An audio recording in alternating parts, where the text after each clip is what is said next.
Everyone. सो इस video में हम एक प्रोग्राम देखने वाले हैं और वो प्रोग्राम बेसिकली क्या है, program to print the following pattern. यानी कि हमें सिंपल करना क्या है कि ये जो हमें गिवन पैटर्न दे रखा है, हमें इस गिवन पैटर्न को प्रिंट करना है और हमें इसको प्रिंट करने के लिए प्रोग्राम लिखना है। ठीक है, तो पैटर्न को अगर नोटिस करें तो पैटर्न बेसिकली है क्या, फर्स्ट लाइन के अंदर क्या है 0 1 0 1 0, देन सेकेंड लाइन के अंदर क्या है 0 0 0 0 0, देन अगेन थर्ड लाइन में 0 1 0 1 0, फोर्थ में 5 times 0 and at the last line में 0 1 0 1 0। यानी कि इसको अगर मैं नोटिस करूँ तो इसको ऐसे नहीं देख सकते कि ऑड नंबर वाली लाइन में, यानी कि 1 3 5 ऑड नंबर्स वाली लाइन में क्या है 0 1 0 1 0, एंड इवन नंबर वाली लाइन्स में क्या है ऑल ज़ीरो। क्या है ऑल ज़ीरो। ये मेरा पैटर्न है, हमने इसको स्टडी करा। अब देखो मैंने इसके लिए प्रोग्राम लिख के रखा हुआ है, तो मैं आपको प्रोग्राम भी एक्सप्लेन करूँगा, फिर जो इसका लॉजिक है लॉजिक बताऊंगा जो मैंने क्या लगाया है, और वर्किंग भी बताऊंगा। वर्किंग मतलब कि कैसे लॉजिक काम करेगा और वो कैसे वर्क करके वो पैटर्न को प्रिंट करेगा, और लास्ट में हम इसका आउटपुट भी देखेंगे। ठीक है, तो सबसे पहले अब इसका प्रोग्राम देखते हैं। देखो मैंने हेड फाइल इंक्लूड करते हैं, आपको पता ही है। फिर उसके बाद मैंने मेन फंक्शन बनाया जिसका टाइप क्या है इंट। ठीक है, देन उसके बाद मैंने दो वेरिएबल्स ए एंड बी को मैंने डिक्लेयर करा। ठीक है, उसके बाद मैंने क्या करा, मैंने फॉर लूप लगाया।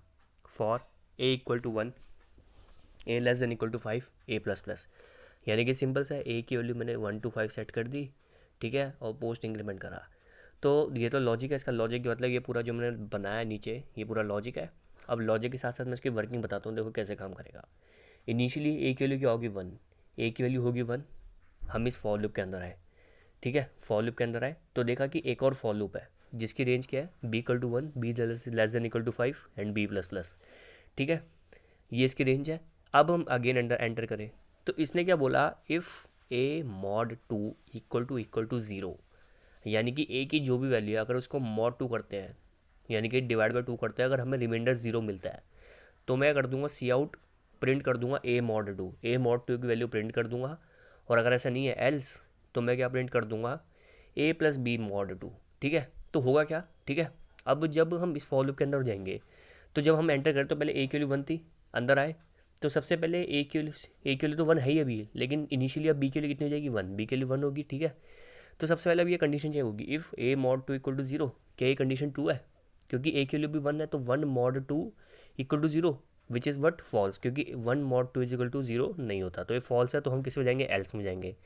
तो जब एल्स में जाएंगे तो क्या होगा, A+B mod 2, ए क्या है 1 है, बी भी इस समय क्या है 1 है, तो 1 + 1 mod 2 क्या हो गया 2, एंड 2 mod 2 = वट 0। तो क्या प्रिंट हो जाएगा सबसे पहले 0। देन इसके बाद देखो मैंने डबल कोट्स के अंदर कुछ नहीं छोड़ा हुआ, मैंने एक स्पेस दे रखा है ना, ब्लैंक छोड़ा हुआ है। इसका मतलब क्या है, 0 के बाद थोड़ा स्पेस आ जाएगा। ठीक है, अब अगेन अब क्या होगा, बी के लिए इंक्रीमेंट होगी, बी के लिए इंक्रीमेंट होगी 1 से अब कितनी हो जाएगी 2। तो अब ये कंडीशन चेक करने की जरूरत है ही नहीं, क्योंकि हमें पता है ए के लिए तो अभी 1 ही रहेगी ना, तो 1 mod 2 के लिए तो ये कंडीशन ट्रू होगी नहीं, हमें हर बार एल्स में जाना पड़ेगा। ठीक है ना, तो अब एल्स में जाऊँगा तो क्या होगा, अगेन अब हो जाएगा A+B, क्योंकि इस समय B हमारा 2 है, तो क्या हो जाएगा 1 + 2। 1 + 2 कितना हो गया 3, और 3 mod 2 कितना हो गया 1, है ना, 1 आ गया। तो क्या प्रिंट हुआ, सबसे पहले जो होता है 0, अब क्या प्रिंट हो गया 1। ठीक है, 0 1। जब बी की वैल्यू कितनी हो जाएगी हमारी 3, बी की वैल्यू 3 होगी तो अब फिर से अगेन एल्स पे जाएंगे। ठीक है, क्योंकि A mod 2 तो ये करेक्ट होगा नहीं, क्योंकि 1 mod 2 0 होता नहीं, करेक्ट होगा नहीं। ठीक है, तो अब क्या हो जाएगा 1 + 3 mod 2, है ना, ए की वैल्यू तो 1 ही और बी की वैल्यू 3 हो गई, तो 1 + 3 कितना हो गया 4, और 4 mod 2 कितना हो गया 0, यानी कि क्या प्रिंट हुआ 0। देन उसके बाद क्या प्रिंट हुआ था 1, अब क्या प्रिंट हुआ 0।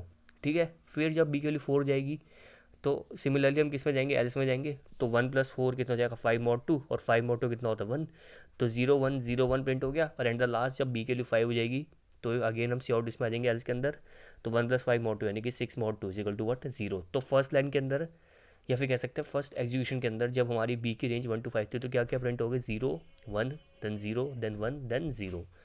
फिर जब ये बी वाला फॉर लूप खत्म होगा तो हम इससे बाहर आएंगे। ठीक है, इससे बाहर आए फिर क्या होगा, सी आउट एंडल, क्या होगा सी आउट एंडल, यानी कि हम नेक्स्ट लाइन में चल जाएंगे। ठीक है, तो यानी कि अब सेकंड लाइन में आ जाएंगे। और अब आप पैटर्न भी देख सकते हैं, जैसे कि फर्स्ट लाइन में हमारा क्या प्रिंट होना था 0 1 0 1 0। ठीक है, तो 0 1 0 1 प्रिंट 0 प्रिंट होना था, ये तो हमारा हो गया। मतलब कि हमारी फर्स्ट लाइन की जो एग्जीक्यूशन है वो मतलब एकदम ठीक है पैटर्न के हिसाब से। अब क्या होगा, ए की वैल्यू इंक्रीमेंट होगी, ए की वैल्यू इंक्रीमेंट होगी तो हो जाएगी 2। ठीक है, ए की वैल्यू इंक्रीमेंट होगी 2।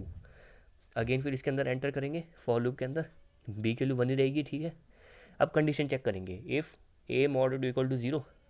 अब इस समय ए कितना हमारा 2, सो 2 mod 2 क्या ज़ीरो होता है, विच इज़ वट करेक्ट, क्योंकि 2 mod 2 ज़ीरो होता है, तो ये करेक्ट है। तो इसका मतलब क्या हुआ कि सी आउट में क्या प्रिंट करूँगा, A mod 2, यानी कि 2 mod 2, और 2 mod 2 कितना होता है, ज़ीरो।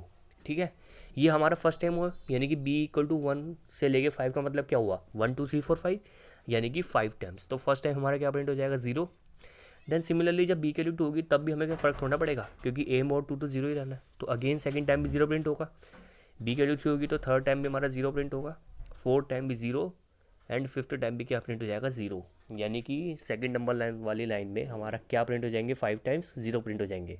और पैटर्न में देख सकते हैं, पैटर्न में भी तो यही था कि सेकंड लाइन के अंदर 5 टाइम्स ज़ीरो है। तो अब मुझे फर्दर एक्सप्लेन करने की ज़रूरत नहीं है, आपको समझ आ गया कि प्रोग्राम बेसिकली है क्या, यानी कि जो मैंने लॉजिक लगाया बेसिकली है क्या। इसमें जब भी ए की वैल्यू ऑड होगी, क्या होगी, ए की वैल्यू ऑड होगी, तो हम हमेशा किस में जाएंगे, एल्स वाले केस में जाएंगे, और हर बार क्या प्रिंट हो जाएगा, 0 1 0 1 0, जैसे कि हमने फर्स्ट लाइन वाले केस में देखा था, डैट मीन्स वट A=1 का देखा था।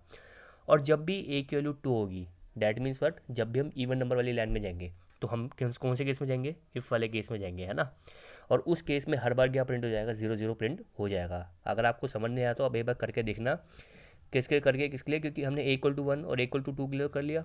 अब हम उसके बाद A=3, A=4, A=5 के लिए भी चेक करके देखना, आपका आंसर बिल्कुल एग्जैक्टली सेम आएगा पैटर्न की तरह। ठीक है, ये हो गया। फिर इसके बाद क्या हुआ, रिटर्न ज़ीरो करा, यहाँ पे रिटर्न ज़ीरो करके यहाँ पे बंद कर दिया इसको।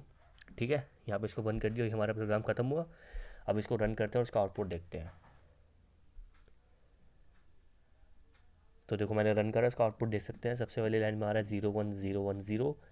देन नेक्स्ट नंबर वाली लाइन में क्या आ रहा है, 5 टाइम ज़ीरो, देन उसके बाद 0 1 0 1 0, देन उसके नेक्स्ट लाइन में 5 टाइम ज़ीरो, देन उसके बाद 0 1 0 1 0। यानी कि पैटर्न तो आपको समझ आ ही गया था, मैंने बता दिया गया कि ऑड नंबर वाली लाइन्स में क्या है, 0 1 0 1 0 है, एंड इवन नंबर वाली लाइन्स में क्या है, 5 टाइम ज़ीरो है। ठीक है, तो आई होप आपको ये वाला प्रोग्राम समझ आ गया होगा।